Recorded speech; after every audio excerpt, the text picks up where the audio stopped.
오늘은 우리 교회 창립 79주년이 되는 뜻깊은 주일입니다. 뿌리 없는 가지가 있을까요? 뿌리가 없는 열매가 있을까요? 뿌리가 중요합니다. 그러므로 우리가 뿌리를 찾을 수 있어야 합니다.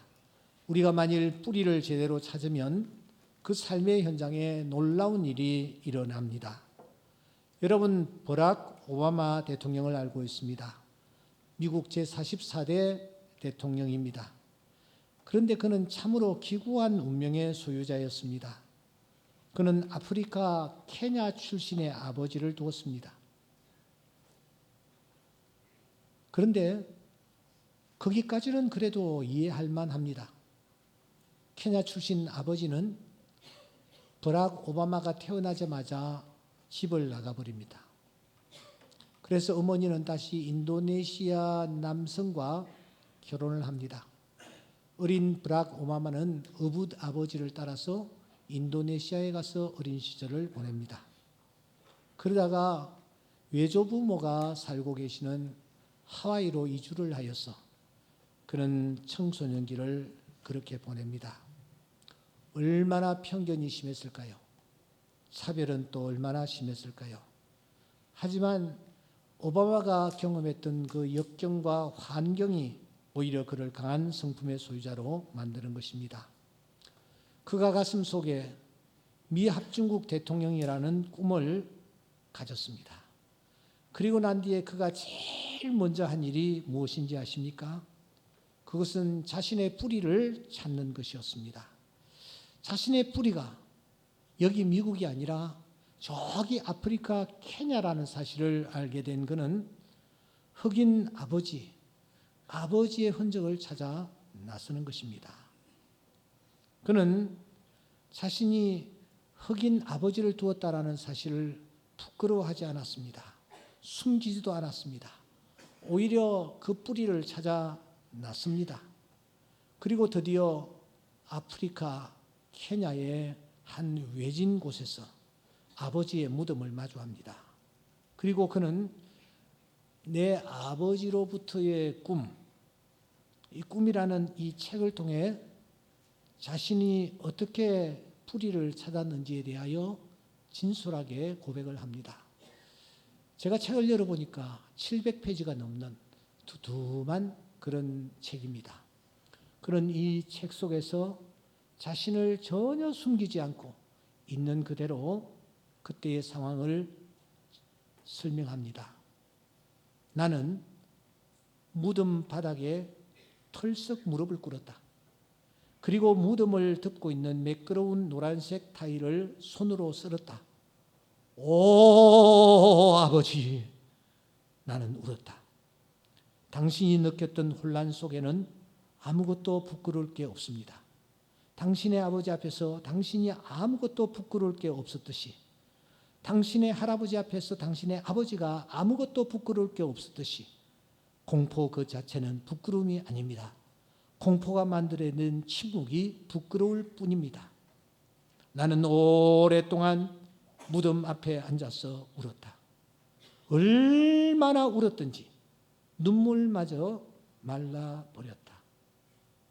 그제야 정적이 나를 감싸고 있다는 사실을 깨달았다.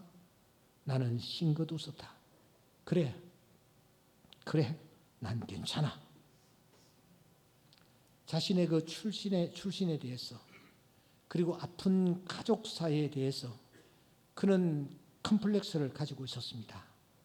그런데 그 오바마가 뿌리를 찾아 아프리카 아버지의 무덤 앞에 엎드렸을 때에 가슴에 맺혔던 한이 다 풀어졌습니다.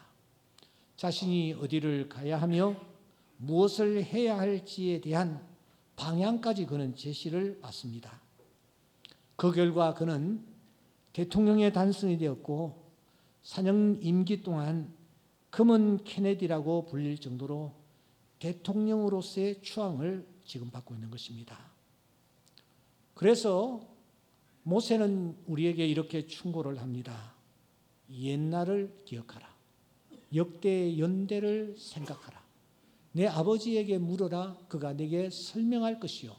내 어른들에게 물어라. 그들이 내게 말하리로다. 여기에 명령형 동사가 3개 나옵니다. 기억하라, 생각하라, 물으라. 한번 따라해 보시겠습니다. 기억하라, 생각하라, 물으라. 우리 가슴 속에 이 세 동사가 자리 잡을 수 있기를 바랍니다. 기억하라, 생각하라, 물으라. 바울도 이와 유사한 유언을 남기지 않습니까? 너는 배우고 확신한 일에 거하라. 너는 내가 누구에게서 배운 것을 알아라. 배워라. 거하라. 알아라. 이렇게 우리에게 권면을 하는 것입니다. 오늘 또 이스라엘 국기를 보면 그 국기에는 별이 하나 그려져 있습니다. 이름하여 다윗의 별입니다. 그만큼 이스라엘 민족은 다윗을 추앙한다라는 뜻이 되겠죠.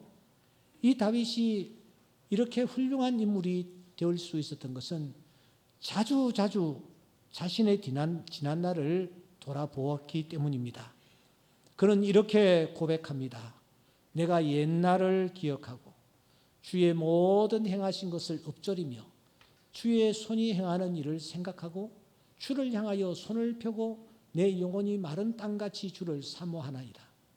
여기에서 주동사는 기억합니다. 읊조립니다. 생각합니다. 또 3가지입니다. 다윗이 이렇게 자신의 옛날을 기억해내는 것입니다.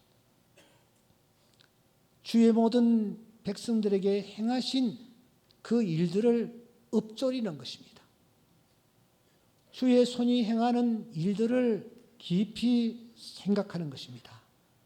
이런 다윗을 하나님은 귀하게 보셨고 이스라엘의 위대한 왕으로 삼으신 것입니다. 79주년을 기념하는 주일입니다. 우리는 기억해내야 합니다. 한번 엎드려 보아야 합니다. 깊이 생각해 보아야 합니다. 충정교회는 1945년 10월 첫째 주일 서울 서대문구에 위치한 충정로의 언덕배기에서 시작됐습니다. 그래서 이름이 충정교회입니다. 당시 예배 처소는 해방과 함께 급히 철수를 해버린 일본인들이 사용했던 일본인 신사, 절간이 예배당이었습니다. 이렇게 건물은 볼품이 없고 성도들의 숫자 또한 미미하기 없었습니다. 하지만 따뜻함과 사랑이 넘치는 가족들 공동체로 출발했습니다. 그 이후에 80년의 세월이 흘렀지 않습니까? 결코 짧지 않습니다. 그 과정에서 어찌 이런저런 일들이 없었겠습니까? 언젠가 저는 풀러 신학교에서 디민 과정을 공부한 바가 있습니다. 마지막 학기가 되니 학위 논문을 써야 했습니다. 그때 제가 설정한 논문 제목이 공동화되어가는 도심지 지역교회에서의 목회 전략이었습니다. 작은 소제목으로는 충정교회 제자훈련 사역을 중심으로였습니다. 이 본문에서 저는 당시 충정교회가 안고 있었던 문제를 5가지로 분석을 한 바 있습니다. 첫째, 충정교회는 전통적으로 야권 성향이 강한 지역이었다. 3, 5, 6 공화국을 거치면서 단 한 번도 서대문구 우리가 있었던 그 지역에는 여러분 여권 국회의원이 단 한 번도 선출된 적이 없습니다. 계속해서 야권 국회의원들을 배출했습니다. 그래서인지 미운 틀이 박혀서 그런지 여러분 그 지역이 정말 낙후되었습니다. 둘째로는 도심의 공동화 현상이 급속대로 진행되는 그런 지역이었습니다. 당시 신도시 쪽으로 젊은이들이 빠져나갔습니다. 인구는 노령화 되었습니다. 셋째, 차세대의 숫자가 점점 줄어드는 그런 지역이었습니다. 자연히 아이들을 낳지 않습니다. 자라난 다음 세대들의 숫자가 점점 줄어들고 있었기 때문입니다. 넷째로 생활 여건이 대체적으로 가난한 지역이었습니다. 교회 위쪽에는 아주 넓은 시유지가 있었고 거기에 무화 건물들이 따닥따닥 지어져 있었습니다. 생활이 그만큼 힘들고 어려웠다라는 것입니다. 그래서 대부분의 분들이 대단히 어려운 하루하루를 보내고 있었습니다. 그러다 보니 다섯째, 선한 영향력을 미치기에는 역부족이었습니다. 주위를 돌아볼 여유가 없었기 때문입니다. 여기에 유교가 터졌고 교회는 또 다시 문을 닫아야만 했습니다. 또한 공동체 구성원들끼리 서로 마음이 갈릴 때도 있었습니다. 급기야는 믿음의 형제들이 등을 서로 돌리는 아픔까지 있었습니다. 이런저런 시련의 과정을 통해서 성도들 한 사람 한 사람은 깊이 깨달은 바가 있습니다. 아하, 내가 걸림돌이 되어서는 되지 않겠구나. 내가 가시가 되어서는 되지 않겠구나. 교회가 나뉘어져서는 되지 않는다. 하나가 되어야 한다. 이런 값진 교훈을 성도들 모두가 이심전심으로 공유하기 시작한 것입니다. 바로 그 즈음에 제가 36살의 나이로 담임 목사로 부임을 하게 됩니다. 1989년 6월 첫째 주일에 부임을 했습니다. 그리고 1989년 12월 5일 위임식을 가졌습니다. 위임식을 가졌던 그날을 지금도 저는 또렷이 기억을 합니다. 제가 사역을 하면서 평생 제가 멘토로 삼고 있는 분이 세 분 있습니다. 옥하는 목사와 장찬환 목사와 옥지상 목사님입니다. 이 세 분이 그날 위임식 순서를 각각 맡아주셨습니다.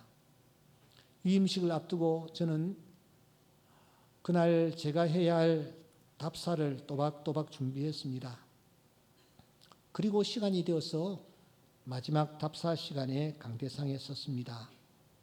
그런데 원고에도 없는 내용을 제가 말하는 것입니다. 입에서 툭 튀어나왔습니다. 저는 그때 이렇게 말했습니다. 여기에 계신 여러분들을 제가 잘 묻어드리겠습니다.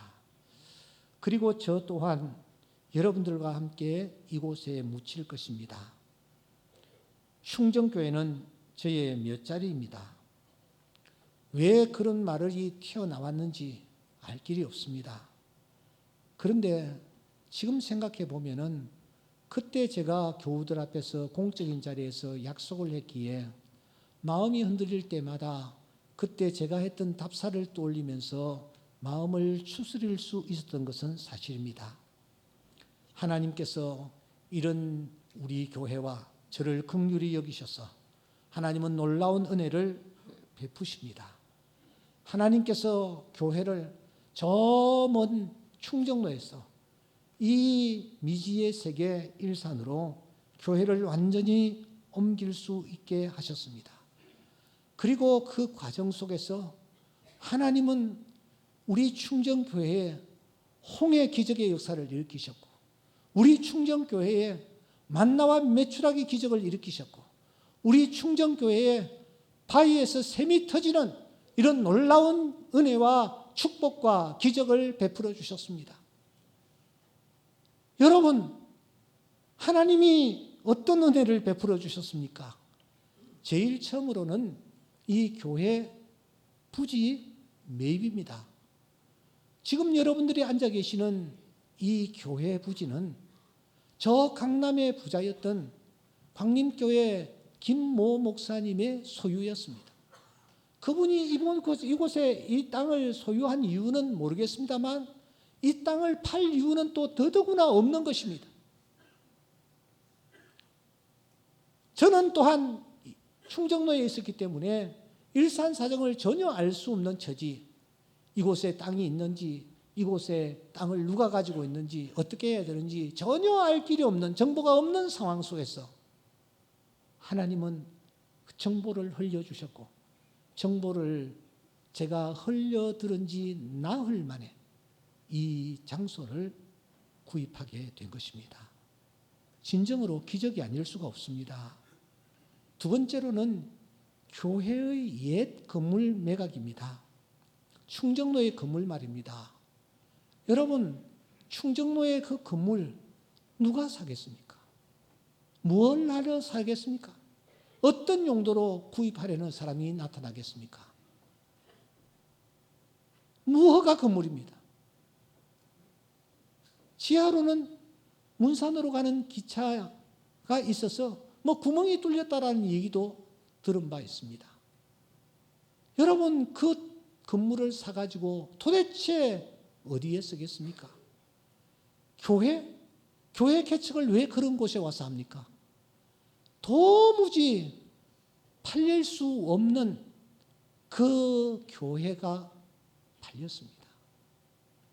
세 번째로는 옆에 있는 이 주차장 확보입니다. 여러분들은 그냥 차를 주차하고 주차장이 좁네, 넓네 이렇게 말씀하시기도 합니다만은 여러분 제 주차장 저는 기적 덩어리라고 생각합니다. 왜냐하면은 저곳에 하이마트가 들어오려고 계획들을 다 세워놓았기 때문입니다. 토지공사 땅이었습니다. 토지공사와 협의를 하여서 이미 그들이 저 땅을 확보해 놓고 있었습니다. 설계까지 마쳤습니다. 저곳에 여러분 5층 하이마트가 들어와 있다고 상상해 보십시오. 교회 성도들은 어떻게 주차를 하며 이 교회는 도대체 어떻게 되었겠습니까? 저는 저 주차장을 밟고 지나갈 때마다 하나님의 은혜를 얼마나 감사하는지 모릅니다. 하나님이 주셨기 때문입니다. 넷째는 그 옆에 위치한 교육관입니다. 여러분, 저 교육관은 우리가 사서 우리가 지은 그런 건물이 아닙니다. 그 유명한 종로학원에서 저 건물을 지었습니다. 저 건물 어느 날 펜스를 치고 건물이 올라갈 때에 저는 정말 낙심하기 그지없었습니다. 우리 교회의 본당에 교육관 시설이 전혀 안 돼 있는 상황 속에서 저 건물이 학원의 건물이 된다. 학원의 아이들이 드나든다. 이 앞이 다 학원가이지 않습니까? 근데 하나님이 저 건물이 깨끗하게 지어진 이후에 저 건물을 우리에게 주셨어요. 하나님이 은혜로 주셨어요. 들어가 보십시오. 우리 본당에는 그래도 기둥이 3개나 있지만 저 교육관에는 기둥이 하나도 없습니다. 다른 학원가의 건물 속에 들어가 보십시오. 얼마나 많은 기둥들이 있는지. 그런데 하나님이 놀랍게도 저 교육관 건물을 깨끗하게 지어서 우리에게 주신 줄 믿습니다. 할렐루야! 하나님이 역사하셨습니다. 은혜를 베풀어 주셨습니다. 마지막으로는 충정 수양관 구입입니다. 저 충정 수양관을 놓고 얼마나 우리가 관심을 가지며 기도했는지 모릅니다. 그런데 여러분 가신 분들은 가셔서 보셨습니다마는 너무 가까운 곳에 아담한 수양관, 우리가 운영하기에 가장 용이한 수양관을 주셨습니다. 여러분 저 수양관은 이 허가가 나지 아니하는 곳입니다. 그런데 박정희 대통령 시절에 청와대의 유력한 어떤 분이 힘을 써서 저곳에 허가를 득했고 저 건물을 세웠습니다. 유스 호스텔로 말입니다. 지금은 아무리 애를 쓴다 해도 저곳에 건물을 세울 수가 없는 그런 장소입니다. 그런데 하나님께서 우리에게 저 건물을 허락해 주셨습니다. 저 건물이 나왔다라는 얘기를 듣고 토요일 오후 시간에 제가 현장을 방문했습니다. 너무너무 적절하고 너무너무 귀한 거예요. 그래서 그 자리에서 장로님들을 전부 좀 오시라고 했습니다. 장로님들이 오셨습니다. 설명을 드리고 그리고 동의를 구하고 그 자리에서 당회를 열어서 저것을 구입하기로 결의를 합니다. 그리고 그곳에 이 부동산 중개인 이분을 오라고 했습니다. 오라고 해가지고 그 자리에서 처음 본 그 자리에서 수양관을 계약을 합니다. 왜냐하면은 그 다음 월요일 날 이미 저 땅을 누군가가 사려고 계획을 하고 있었기 때문입니다.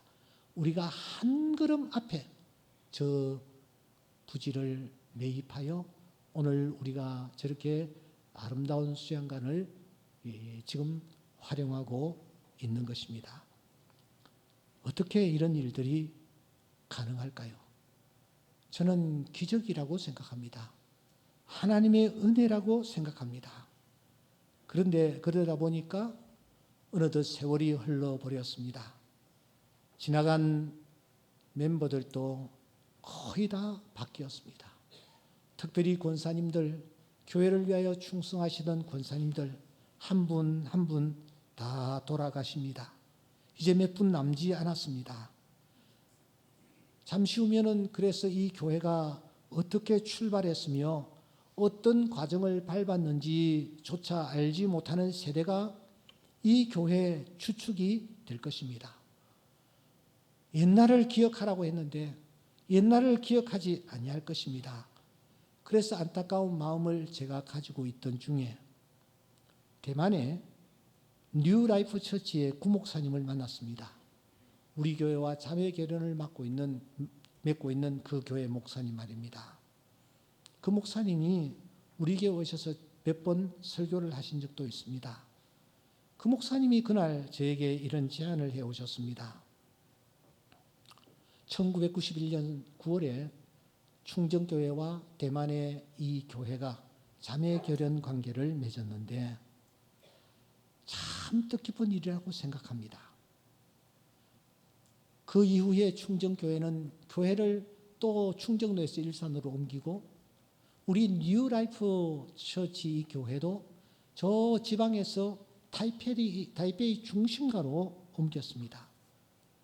감사한 것은 충정교회도 그리고 우리 교회도 이렇게 크게 성장을 하고 있습니다. 그런데 30여 년의 세월이 흐르다 보니 멤버들이 거의 다 바뀌었습니다.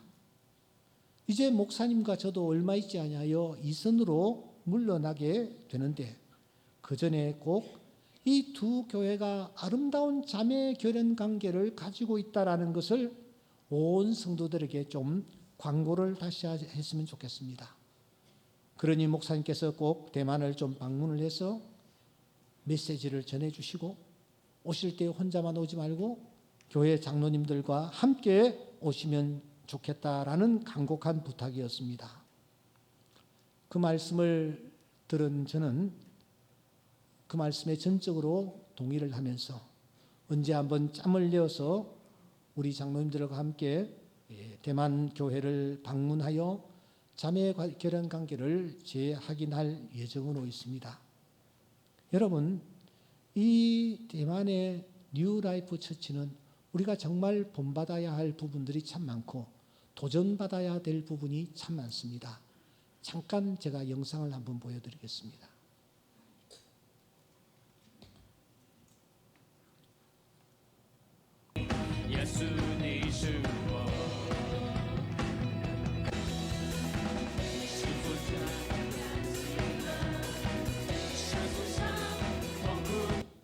예, 잠깐 보시는 대로 저 교회는 젊은이들로 구성되어 있습니다. 얼마나 뜨거운지 모릅니다. 제가 한번 설교를 한 적이 있는데 오히려 젊은이들의 그 성령의 열기에 취한 모습에 제가 함몰된 듯한 느낌이었습니다. 우리가 이런 교회들과 좋은 자매 관계를 이어가면은 우리 교회 젊은이들에게도 큰 도전이 되리라고 생각합니다. 오늘 우리는 이러한 일들을 진행하기 위해서 교회의 현주소가 어떠한지를 냉정하게 직시할 필요가 있습니다. 오늘 한국교회 우리 충정교회의 현 주소는 과연 어떠합니까? 필립 얀시라는 분이 있습니다. 그는 전 세계 복음주의를 대표하는 지성인입니다. 영적 작가로서 유명합니다. 탁월한 비유와 생명력 넘치는 글쓰기로 기독교 신앙의 본질을 우리에게 제시하는 그런 분입니다. 특별히 고난과 또 고통 문제, 그리고 하나님의 은혜를 놓고 어떤 신학자들도 표현하지 못하는 언어로 이 부분들을 설명하는 훌륭한 분입니다. 이한 씨가 전 세계를 순회하면서 교회들을 진단합니다. 냉철하게 분석합니다. 그리고 이것을 책으로 발간했습니다. 단단한 진리라는 책입니다. 이 책에서 그는 각 나라의 현재 교회 상황을 이렇게 설명합니다. 브라질 등의 제3세계 교회는 허니문을 즐기고 있다. 덴마크 등 유럽 교회는 이혼 국면에 있다. 미국 등 북미 교회는 원숙한 결혼 수준에 이르렀지만 사업 성향을 보이고 있다. 한국 교회는 어떠한가? 지금 한국 교회는 중요한 갈림길 앞에 놓여 있다. 그가 한국의 기자와 인터뷰를 한 적이 있습니다. 이렇게 기자가 묻습니다. 한국 교회에 해주고 싶은 말이 있는가? 한국 교회가 지금 겪는 현상은 지극히 정상적이다. 계시록과 7교회를 위시하여 고린도와 갈라디아 교회들을 보라. 교회는 흠이 있는 개인들, 죄인들로 채워진 곳이다. 이렇게 문제 많은 사람들에게 하나님이 복음의 메시지를 위임한 사실은 믿을 수 없는 영광이자 하나님 편에서는 엄청난 위기다. 그렇다면 한국 교회의 가장 큰 도전은 도대체 무엇인가? 오늘 한국 교회가 닥친 가장 큰 도전은 교회의 존재 이유를 잃어버리는 것이다. 교회는 사회를 정화시키는 곳도 도덕적 기능을 수행하는 곳도 아니다. 교회가 존재하는 이유는 잘 들으세요. 하나님을 예배하기 위해서다. 주일 예배를 마치고 떠날 때 우리의 질문은 이것이어야 한다. 무엇을 얻었는가가 아니라 하나님이 내 예배를 통해서 기뻐하셨는가? 하나님 앞에 온전한 예배를 내가 드렸는가? 이것이어야 한다. 하나님의 영은 한 곳에 담겨 있는 것을 좋아하지 않으신다. 하나님의 영이 어느 방향으로 향할지 모른다. 바람처럼 움직이신다. 그러므로 예배 시간에 하나님께 우리는 집중해야 한다.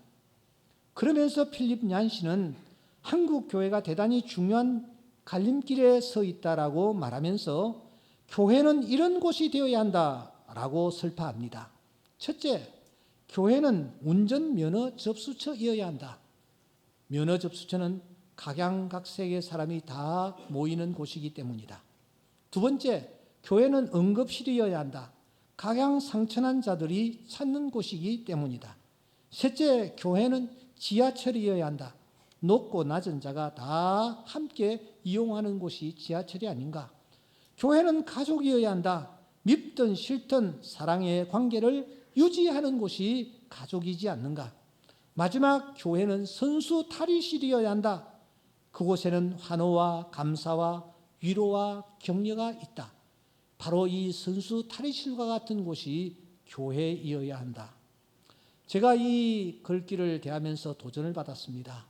그렇다면 이런 교회의 모델을 도대체 어디에서 우리가 찾을까?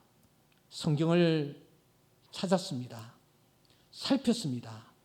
그러자 제 눈에 사도행전 7장 38절의 말씀이 들어왔습니다. 아니, 7장 38절 가운데서도 광야교회라는 이 단어가 제 눈에 들어왔습니다. 광야교회. 광야교회가 있었어? 광야교회 최초의 교회가 아닌가? 구체적으로 이 광야교회는 도대체 어디에 있는 광야교회이길래 스데반이 설교를 하면서 광야교회를 언급하고 있는 것일까? 하고 성경을 살폈습니다. 이스라엘 백성들이 요단강을 건넜죠. 그리고 눈앞에 여리고성, 그 여리고성을 말씀으로 물리쳤습니다. 자신만만해진 이스라엘 백성들은 그 앞에 다시 버티고 서 있는 조그마한 아이성을 정복하기로 합니다. 그런데 바라보니 여리고성과 비교하니 아이성은 너무 볼품이 없는 거예요. 그래서 그들은 이렇게 말을 주고받습니다. 야, 한 2, 3천 명만 보냅시다. 그곳에서 너무 수고롭게 하지 맙시다. 이렇게 의논을 합니다. 그래서 그들은 정말 적은 숫자를 보내죠. 그런데 결과는 어땠습니까? 보기 좋게 그들이 패하고 맙니다. 왜 패했을까요? 흔히들 우리는 아이성 실패의 원인을 아간에게서 찾습니다. 아간이라는 자가 하나님의 명령을 어겼고 그래서 그들은 아이성에서 실패했다. 그렇게 간단하게 정리하고 넘어가려고 합니다. 여러분, 과연 아간 때문일까요? 그렇지 않습니다. 사실 아간의 범죄는 표면적으로 일어난 사건에 불과합니다. 더 큰 이유가 있습니다. 그것은 저들이 아이성 앞에서 아이가 되지 않았기 때문입니다. 무슨 말입니까? 그들은 아이성 앞에서 어른이 되어 있었습니다. 경험과 자신들의 노력을 더 중시했단 말입니다.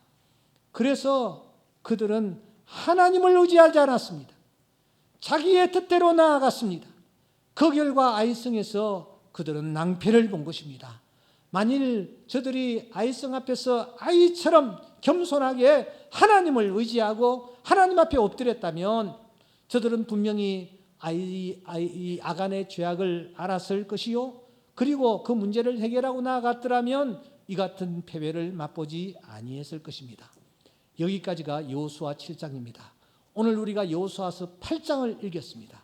아이 앞에서 다시 아이가 된 이스라엘 백성, 그들은 겸손했습니다. 철저히 하나님을 의지했습니다. 말씀을 붙잡습니다. 그 결과 어떻게 되었습니까? 그들은 다시 아이성을 정복하는 은혜를 입혔습니다. 그런데 이 일 이후에 어떤 일이 있었습니까?